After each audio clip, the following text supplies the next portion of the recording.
Hey, everybody. Brian here from the LTL True Crime Podcast. Just jumping in with an Idaho 4 Brian Koberger update. I was just checking Brian Enton's Twitter account, and he has reported an hour ago that the prosecution in the Idaho 4 murders will go back to the house today. It could be their last chance to take photos and measurements before the house is torn down next week. And as you know, there's a scheduled date of December 28th to begin that demolition. There has been a lot of controversy. I myself had even called out to protest against this.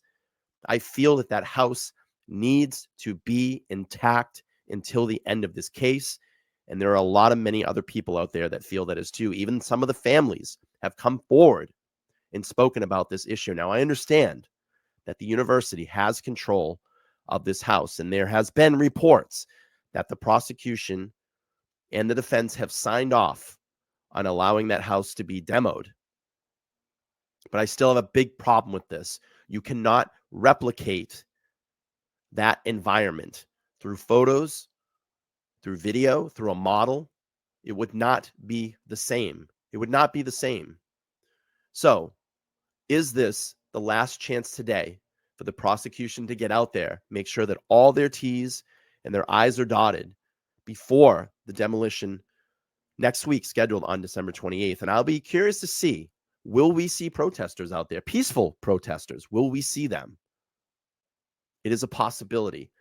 And there's also been the possibility of a civil suit brought up to stop this, to have some motion in court to delay this once again. And why is the university rushing to tear this house down? I'll give you my thoughts on that. I understand that there needs to be a memorial. I understand that the university and that community needs to heal and move on.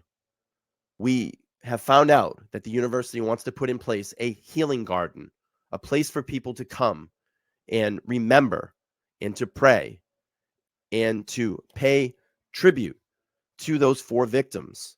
But why is this rush to do this? Well, my personal thoughts is this. We tear the home down. We put up that healing garden. What's going to happen when people come into town? And you know this is going to bring in thousands of people to visit this area. People are going to have to eat. People are going to have to stay at hotels. Hey, while you're there, why don't you have your child tour the university? I think it's a little bit of a big cash grab. That's why they want this out of the way. And it has to be stopped. That house cannot be demoed on December 28th. That's just my personal feeling. How do you feel about it? Let me know down below in the comments. I'd be curious to see what you think. If this is your first time over here, please make sure to subscribe, like, and share. I would appreciate it. Again, I'm Brian from the LTL True Crime Podcast, and I'll see you again.